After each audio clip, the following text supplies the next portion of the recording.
हमने अपना काम किया, उसमें सफलता पाई है। डीजीएमओ की तरफ से ये बड़ी बात कह दी गई। लेकिन फिलहाल अगर सीजफायर का उल्लंघन होता है तो फिर जवाबी कार्रवाई तगड़े तरीके से यहां पर दी जाएगी, ये भी बड़ी बात कही। चलिए पैनल की ओर बढ़ जाते हैं। Major general Sanjeev Shukla, retired रक्षा विशेषज्ञ, हमारे साथ जुड़ गए हैं। बहुत बहुत स्वागत संजीव जी जुड़ने के लिए। करोड़ी सिंह जी हैं, विदेश मामलों के जानकार हैं, आपका भी बहुत बहुत स्वागत जुड़ने के लिए। सबसे पहले तो मैं संजीव जी आप ही के पास आऊंगी। जिस तरह से आज सेना ने प्रेस कॉन्फ्रेंस की और डिटेल में बताया कि ऑपरेशन सिंदूर को किस तरह से अंजाम दिया, लेकिन कहीं ना कहीं पाकिस्तान पर भरोसा नहीं किया जा सकता है।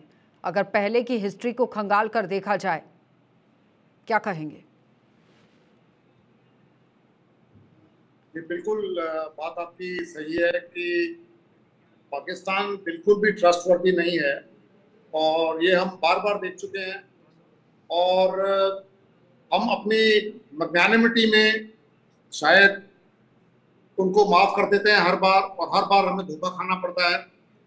ये इससे बड़ा एग्जाम्पल और क्या हो सकता है कि आप शिमला एग्रीमेंट में जब 1971 में हमारे पास 93,000 प्रिजनर्स थे तो हमने उस वक्त भी पाकिस्तान को छोड़ दिया था, और आज वो इस तरह की हरकत कर रहे हैं।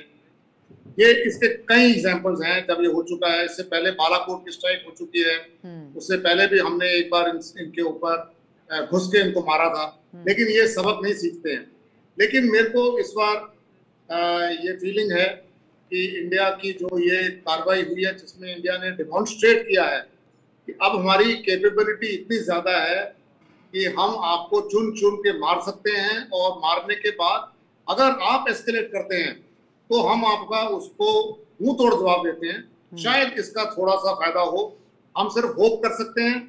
लेकिन अभी भी जो जनरल पब्लिक है वो इस बात से थोड़ा सा परेशान है कि 3 दिन के अंदर अंदर हमने सीज फायर क्यों कर दी, और पाकिस्तान की कुछ मिलिट्री बेसिस को और डिस्ट्रॉय करना चाहिए था। क्योंकि देखिए टेररिस्ट जो हैं वो तो सिर्फ एक मुद्दा है, वो they are pawns in the game. जो एक्चुअल गेम है वो तो आर्मी खेल रही है। आर्मी इज द वन जो इनको आगे प्रॉप करके इंडिया को ब्लीड करने की कोशिश करती है।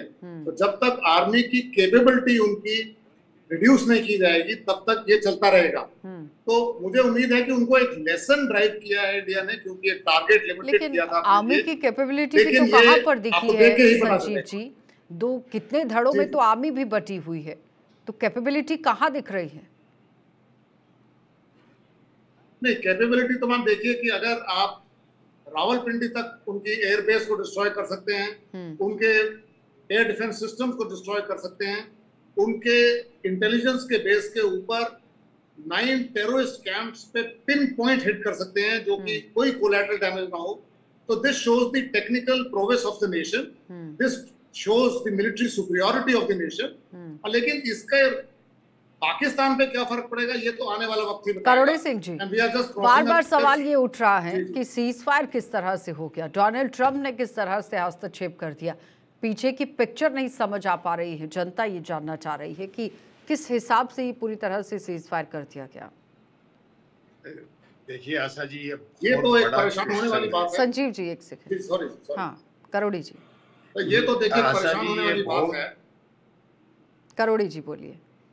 आशा जी, ये बहुत बड़ा क्वेश्चन है। देखिए, भारत की सेनाओं के पराक्रम, शौर्य और साहस पे कोई क्वेश्चन नहीं है। और आज कितना हमारा डैमेज हुआ, कितना पाकिस्तान का डैमेज हुआ, उसका भी असेसमेंट सेना ने बता दिया। ये ग्राउंड जीरो पे था। लेकिन अगर मैं जो पूर्व सेनाध्यक्ष बीपी मलिक हैं, उनके एक स्टेटमेंट के बारे में कहूँ तो उन्होंने कहा है कि भारत को सामरिक दृष्टि से, राजनीतिक दृष्टि से क्या हासिल हुआ है ये तो इतिहास, भविष्य का इतिहास बताएगा, भविष्य बताएगा। लेकिन फिर भी आप और हम चैनल पे कुछ बातें कर सकते हैं कि भारत का क्या लक्ष्य था, क्या हासिल हुआ या नहीं हुआ। भविष्य की दृष्टि से, भारत की सुरक्षा की दृष्टि से, संप्रभुता की दृष्टि से क्या हासिल हुआ। आपका जो सवाल है वो सीज फायर है। इसमें 2 चीजें हैं, एक तो प्रोसीजरल है, एक सब्सटेंटिव है। प्रोसीजरल जिस तरीके से सीज फायर हुआ और ट्रंप ने जिस तरीके से अनाउंस किया और ट्वीट से अनाउंस किया, जिसको हम एक्स कहते हैं, और उसमें 2 शब्द बड़े इंपॉर्टेंट एम्फेसाइज किया है। एक तो उन्होंने कहा कि रात भर काम करके मैंने मीडिएट किया, दूसरा उन्होंने कहा कि full and immediate cease fire. तो ये दो शब्द हैं, क्योंकि भारत कभी भी मीडिएशन का पक्षधर नहीं रहा। तो मीडिएशन किस रूप में किया उन्होंने? दूसरा उन्होंने कहा कि full and immediate cease fire. ठीक है, full and immediate cease fire, तो क्या ट्रंप को अनाउंस करना चाहिए था या हमारे यहाँ से अनाउंस होना चाहिए था? हाँ, निश्चित रूप से उन्होंने, जैसा रूबियो ने कहा है कि मैंने पाकिस्तान के प्रधानमंत्री से बात की, पाकिस्तान के सेनाध्यक्ष के से भी बात की, क्योंकि पाकिस्तान की सेना थोड़ा राजनीतिकरण है, उसका पॉलिटिसाइज्ड है। तो वहां सेनाध्यक्ष से बात करना मेरे ख्याल से जरूरी था राजनीति अमेरिका के राजनीतिक नेतृत्व के लिए। लेकिन भारत के प्रधानमंत्री से बात की और उन्होंने ये कहा है कि दोनों ने ये कहा कि अगर दूसरी साइड तैयार है, अगर वो रिटेलिएट नहीं करती है तो हम तैयार हैं। ऐसा ही भारत की तरफ से था। जब दोनों साइड ये कह रहे थे कि अगर दूसरा कुछ नहीं करता तो हम तैयार हैं, तो एक सहमति बनी कि सीज फायर किया जाए। लेकिन उस सीज फायर का प्रोसीजरली जिस तरीके से हुआ, मेरे ख्याल से वो कुछ कूटनीतिक शालीनता से थोड़ा सा हटके, मेरा अपना पर्सनल ओपिनियन है कि थोड़ा सा गड़बड़ है उसमें। और दूसरा ये जो हुआ सीज फायर, इसके साथ साथ अमेरिका के विदेश मंत्री ने ये कहा है कि सीज फायर के बाद में ये भी तय हुआ कि दोनों देश एक न्यूट्रल प्लेस पे मिलके एक सेट ऑफ इश्यूज को डिस्कस करेंगे, यानी जितने इश्यू हैं सबको साथ बैठ के डिस्कस करेंगे। क्या इसमें भारत की सहमति है? क्योंकि अभी कोई एग्रीमेंट नहीं हुआ है, ये तो एक सीज फायर की स्थिति बनी है। सीज फायर हुआ है कि कल 5 बजे से सीज फायर होगा और डीजीएमओ, क्योंकि ग्राउंड जीरो पे डीजीएमओ डील करते हैं, तो दोनों साइड के डीजीएमओ बैठे और कांटेक्ट किया और ये कहा कि 5 बजे से हम सीज फायर कर लेते हैं, एक अंडरस्टैंडिंग हो गई। अब डीजीएमओ कल मिलेंगे और लेकिन करोड़ी सिंह जी, 5 बजे से आप सीज फायर कर लेंगे और महज कुछ घंटों के बाद आप सीज फायर को वॉलेट कर लेते हैं, तो उसका क्या मतलब समझा जाए? कि आपकी सुनी नहीं जा रही है या फिर कोऑर्डिनेशन को लेकर कहीं गैप रह गया है? निश्चित रूप से कहीं न कहीं प्रॉब्लम रही है, और प्रॉब्लम रही हो या जानबूझ के भी किया जा सकता है। देखिए, पाकिस्तान की तरफ से ये अस्वाभाविक नहीं है, लेकिन उसके बाद सिचुएशन कंट्रोल में आ गई। कुछ घंटे के लिए ये स्थिति बनी और उसके बाद मेरे ख्याल से आज इस तरह की कोई बड़ी घटना नहीं हुई है। तो कल बैठेंगे तो कोई मैकेनिज्म, क्योंकि पहले कोई सीज फायर की मैकेनिज्म तय नहीं होगी, कौन मॉनिटर करेगा? तो सीज फायर कह तो दिया, लेकिन मॉनिटर कैसे होगी? तो मॉनिटरिंग का नहीं हुआ, तो कल शायद कोई मॉनिटरिंग मैकेनिज्म डेवलप हो सकता है। अब आगे एग्रीमेंट होगा या नहीं होगा, किस रूप में होगा, अभी सस्पेंस बना हुआ है। बहुत ही कंफ्यूजिंग सिचुएशन है, कुछ कह नहीं सकते। लेकिन अमेरिका की तरफ से जो कहना आ रहा है कि हमने मीडिएट किया है, और एक बात और कही अमेरिका ने कि हमारे पास एक इंटेलिजेंस अलर्ट आया था। इसका मतलब हो सकता है कि अलर्ट ये था कि न्यूक्लियर फोर्स का यूज कर सकते हैं। अलर्ट आया था कि पूरी दुनिया के लिए खतरा हो सकता है, इस तरह का एक्सप्रेशन था। नहीं, और न्यूयॉर्क टाइम्स का हवाला भी तो उसमें दिया जा रहा है ना, कि न्यूयॉर्क टाइम्स में जो खबर छपी उसमें इस तरह की बातें लिखी गई थी, जिसके बाद अलर्ट में आना पड़ा। लेकिन संजीव जी, एक सवाल ये है कि पाकिस्तान में जब 99 की बात हुई थी तो किस तरह के संबंध बनाने की कोशिश हुई, फिर उसके बाद कारगिल का वॉर हो गया, ट्रेड शुरू करने की बात हुई 2008 में, फिर उसके बाद आप देखिए किस तरह से घटनाएं हुई। पठानकोट में कैसे हमला कर दिया गया, हमारे 7 जवानों की शहादत हो गई। उसके साथ साथ उड़ी के अंदर घटना हुई, फिर बालाकोट के अंदर आप देखिए जो स्ट्राइक की गई। लेकिन अब सवाल यहाँ पर यह है कि ठीक है, अगर सीज फायर हुआ है तो भरोसा कायम करना भी तो ज़रूरी है ना, क्योंकि भरोसा अगर बार बार टूटा है तो फिर अब कल की बैठक पर नज़र है, कल की मीटिंग पर नज़र है कि कल डीजीएमओ लेवल की जब मीटिंग होती है तो क्या कुछ होगा, क्योंकि इससे पहले भी कई बार मीटिंग हो चुकी है। तो टेबल टॉक और गोली एक साथ नहीं चल सकती है। बिल्कुल, आपके एनालिसिस बिल्कुल करेक्ट है कि अब अग्रीमेंट की क्या वर्डिंग्स होती हैं ये जानना बहुत जरूरी होगा, और इंडिया बिल्कुल भी पाकिस्तान पे रिलाई नहीं कर सकता। और शायद इसीलिए आज ये इंस्ट्रक्शंस दी गई हैं आर्मी को कि अगर कोई भी वायलेशन होता है तो आप फुली रिटेलिएट करने के लिए आपके हाथ खुले हुए हैं। और कल जैसे आपने बात की कि कल जो पाकिस्तान ने डिस्पाइट सीज फायर जो वायलेशन करी, सारी रात उनके ड्रोन्स इंडियन टेरिटरी में उड़ते रहे, तो वो उसका कारण बिल्कुल समझ नहीं आ रहा है और हम सब बड़े हैरान हैं। और एक उसका कारण ये दिया जा रहा है, ऑफकोर्स ये सिर्फ व्हाट्सएप की न्यूज है, कि शायद चाइनीज इस बात से खुश नहीं थे कि भाई आपने एग्रीमेंट क्यों कर ली इतनी जल्दी पाकिस्तान को, और इसलिए पाकिस्तान ने उनको दिखाने के लिए कि देखिए ये एग्रीमेंट हमने घुटने टेक के नहीं करी है, हमने ये इंडिया को घुटने टिका दिए हैं, और इसलिए उसने ये सारी रात ड्रोन उड़ाए हैं चाइना को खुश करने के लिए। आज की टाइम्स ऑफ इंडिया अगर आप पढ़ें तो उसमें एक आर्टिकल है जिसमें कई कंपल्शंस दी गई हैं इंडिया के को ये सीज फायर मानने के लिए, जिसमें से न्यूक्लियर कार्ड एक है, जो कि मैं बड़ा हैरान हूं कि ये न्यूक्लियर कार्ड के ऊपर इंडिया ने क्यों, अगर है ये सच, इस पे क्यों इंडिया माना, क्योंकि इसका तो ये मतलब हुआ कि अगले 50-100 साल 200 साल जब तक पाकिस्तान है और पाकिस्तान से हमारा जंग रहेगा, हम कभी भी कुछ नहीं कर पाएंगे, क्योंकि दोनों न्यूक्लियर नेशंस हैं और वो हमेशा हमारे को प्रवोक करेंगे और हम हमेशा इस बात से डर जाएंगे कि शायद वो नहीं, कहीं ऐसा तो डर नहीं था कि नूर खान एयरबेस पर जिस तरह से कार्रवाई की गई भारत की तरफ से, जब पाकिस्तान ने अटैक करने की कोशिश की है, तो जवाबी कार्रवाई में जब नूर खान एयरबेस आ गया है तो वहाँ से थोड़ा बहुत डर आ गया कि न्यूक्लियर पावर हम यूज़ करने की बात कर रहे हैं, लेकिन अगर भारत इस तक पहुँच गया है तो कुछ भी हो सकता है। वो एक डर और खौफ था, जाकर अपनी रोने वाली जो स्थिति है वो अमेरिका के सामने रो दी गई, रख दी गई। बिल्कुल सही बात है। ये भी एक न्यूज आ रही है कि इंडिया की जो ब्रह्मोस मिसाइल की स्ट्राइक हुई है वो इतनी सटीक स्ट्राइक थी, इतनी इफेक्टिव स्ट्राइक थी कि पाकिस्तान के जो न्यूक्लियर साइलोस हैं जो उन्होंने पहाड़ों के अंदर और जमीन के अंदर छुपाए हुए हैं, उनको खतरा पैदा हो गया। और सुनने को यहाँ तक आया है कि उनके कुछ छोटे बॉम्ब्स ब्लास्ट भी हो गए इसमें। तो इसके बाद वो रेडिएशन का खतरा और ये सब कि न्यूक्लियर उनका सारा का सारा न्यूक्लियर वेपन्स स्टॉक पाइल अगर कहीं डिस्ट्रॉय हो गई और उसकी रेडिएशन फैल गई तो बड़ा भारी खतरा होगा। तो शायद हो सकता है इस बात पे भी पाकिस्तान और यूएस की आपस में बात हुई होगी और ये बात इंडिया को कन्वे की गई होगी कि भाई देखिए अब आप रोक कीजिए, आपने अपनी कैपेबिलिटी को डिमॉन्स्ट्रेट कर दिया है और अब हम इससे ज्यादा आप बात आगे बढ़ना नहीं देना चाहते। लेकिन ये फॉग ऑफ वॉर तभी क्लियर होगा जब एग्रीमेंट में पता चलेगा कि भाई एग्रीमेंट में इंडिया अब क्या बोलता है, क्योंकि नेगोशिएशन टेबल पे पाकिस्तान को कुछ ऐसी टर्म्स एंड कंडीशंस देना जिससे कि वो आइंदा ये चीज ना करे और ना उनकी आर्मी ये हिमाकत करे, ये एक करुणी सिंह जी, अब टर्म्स एंड कंडीशन पर बात आ जाती है कि टर्म्स क्या रहेंगी, कंडीशंस क्या रहेंगी, फिर उस पर आएगा कि सहमति कितनों पर बनेगी।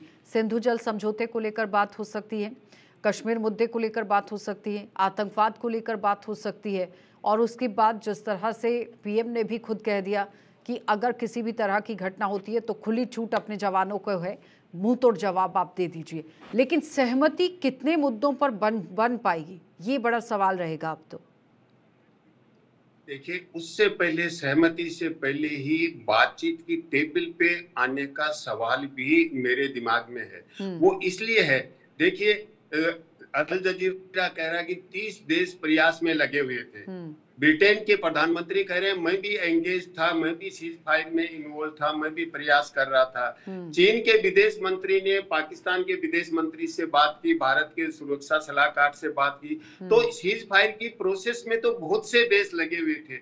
अब जब बातचीत की स्थिति आती है, एग्रीमेंट होता है, तो क्या भारत तीसरी पार्टी को एक्सेप्ट करेगा? सबसे बड़ी प्रॉब्लम तो वही हो जाती है। टर्म्स एंड कंडीशंस तो बाद में शुरू होती हैं। और अगर भारत तीसरी पार्टी को एक्सेप्ट करता है जो मीडिएट करेगी, तो भारत का जो परंपरागत तरीके से भारत कहता रहा है कि हम तीसरी पार्टी के मीडिएशन को एक्सेप्ट नहीं करेंगे, तो वो भारत क्या अपनी नीति से हटेगा या कोई फैसिलिटेटर होगा, कोई कंट्री? क्योंकि न्यूट्रल कंट्री के लिए कहा है तो अमेरिका मेरे ख्याल से प्लेस नहीं होगा जहां बातचीत होगी। जहां भी एग्रीमेंट के लिए बातचीत होगी, जो आपने 4-5 सवाल बताए हैं, क्या कश्मीर पे डिस्कशन होगा? नहीं हो सकता। भारत की पॉलिसी अभी तक जिस तरह की है और पॉलिसी के लिए जितना कमिटमेंट है, भारत की पार्लियामेंट रिजोल्यूशन पास कर चुकी है, तो कश्मीर को लेकर बातचीत नहीं हो सकती। आतंकवाद के लिए हो सकती है बात, और भारत देखिए निश्चित रूप से एक बात कहेगा कि कोई भी आतंकवादी गतिविधि हो उनको एक्ट ऑफ वार मान लिया जाए इमीडिएटली, कि एक तरह का वार आपने शुरू कर दिया है, तो इस पे बातचीत हो सकती है।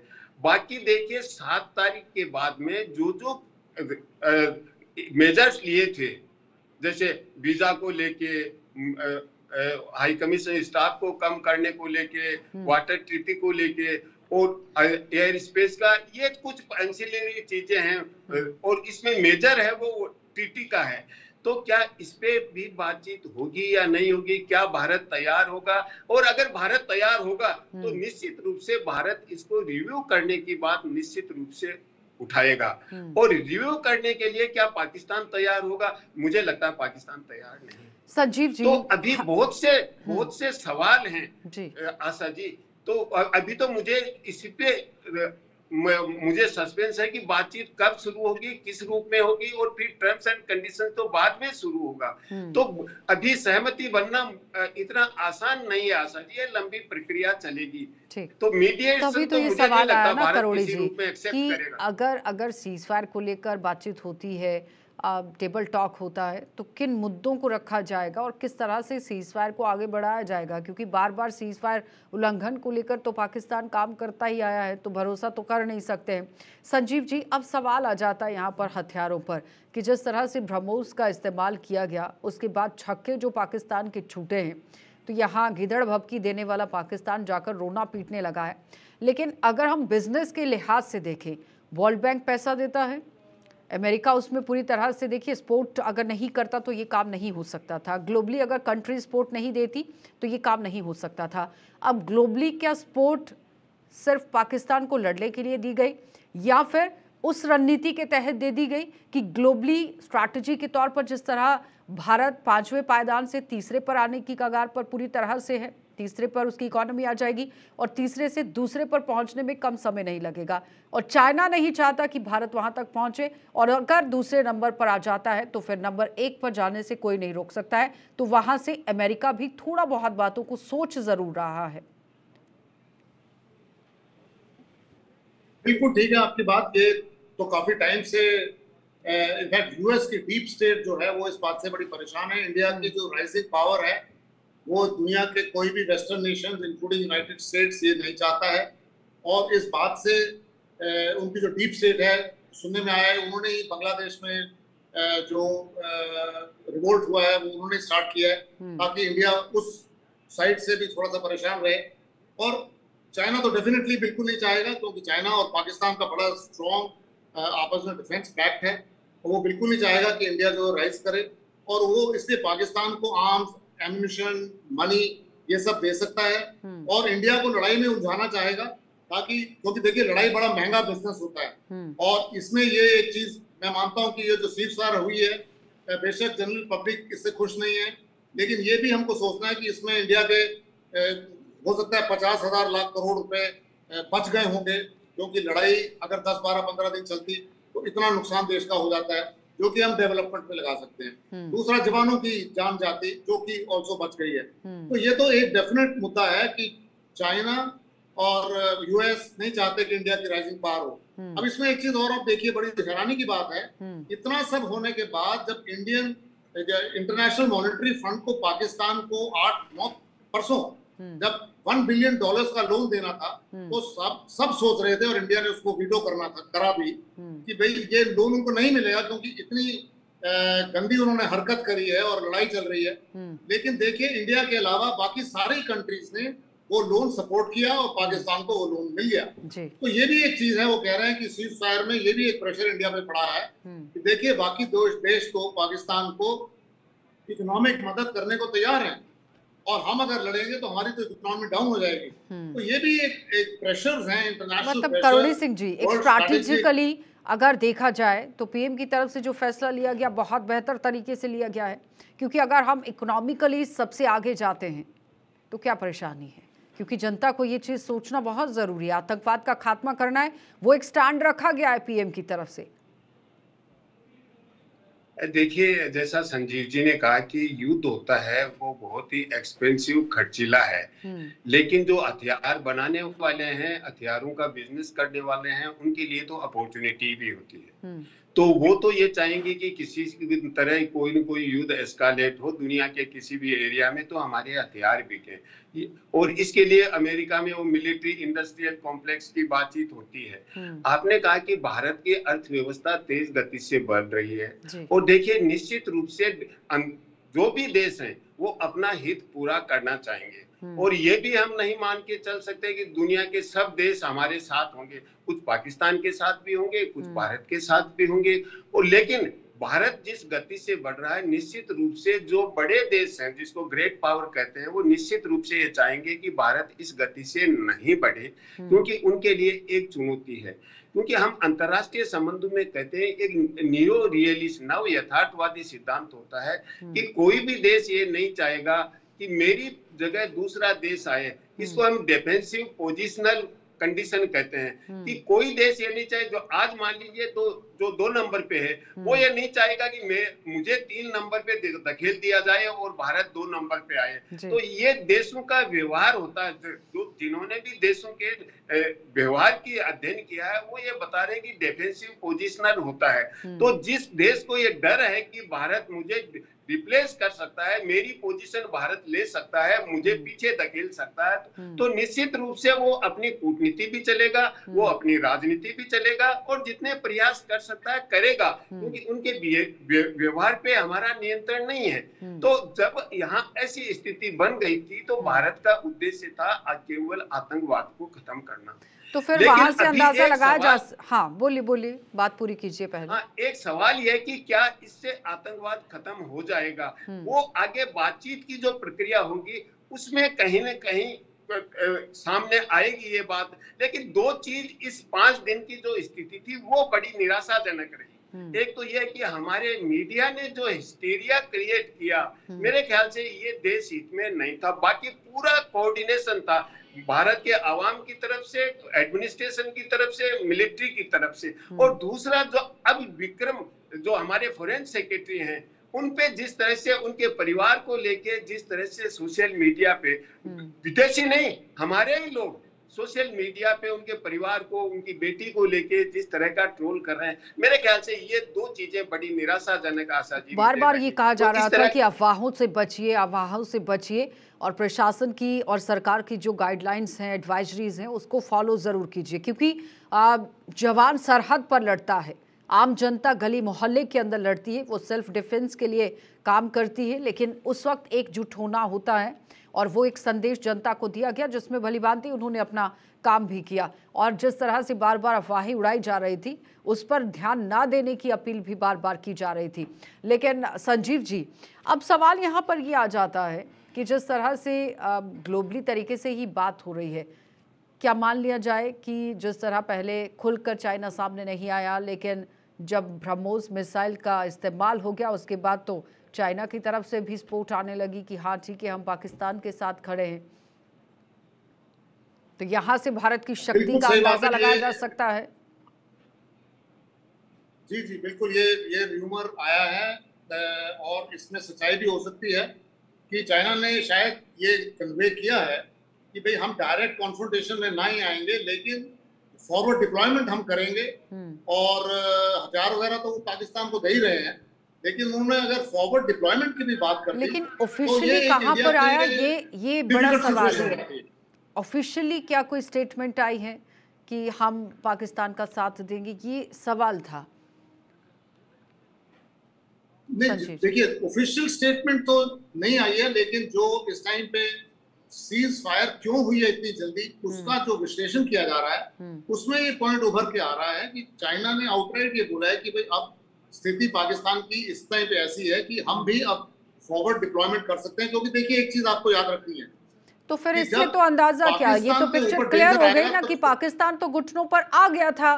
माली हालत तो पहले ही खराब है, युद्ध में यहाँ घुटनों पर आ गया था और मदद मांगी गई। मदद जब यहाँ आप देखिए दूसरी कंट्रियां दे रही हैं तो वहीं से तो अंदाजा लग जाता है।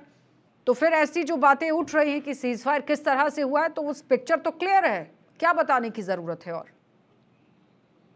नहीं, देखिए ये तो इंडिया को मालूम था कि इसमें कोई शक, इंडिया को थोड़ा शक था, ये तो सबको मालूम था कि चाइना इंडिया की पाकिस्तान की मदद करेगा।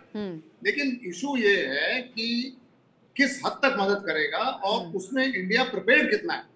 2.5 फ्रंट वॉर के लिए क्या इंडिया प्रिपेयर्ड है इस टाइम पे, इकोनॉमिकली, मिलिटरीली? चाइना के जो ड्रोन उड़ाए गए और रशिया का जो कॉपी चाइना ने बनाया वो कितना सफल रहा, ये भी तो देखते ही बन रहा था कि नहीं बन रहा था। बहुत बहुत धन्यवाद संजीव जी जुड़ने के लिए। करोड़ी जी आपका भी धन्यवाद। तो फिलहाल जिस तरह से आप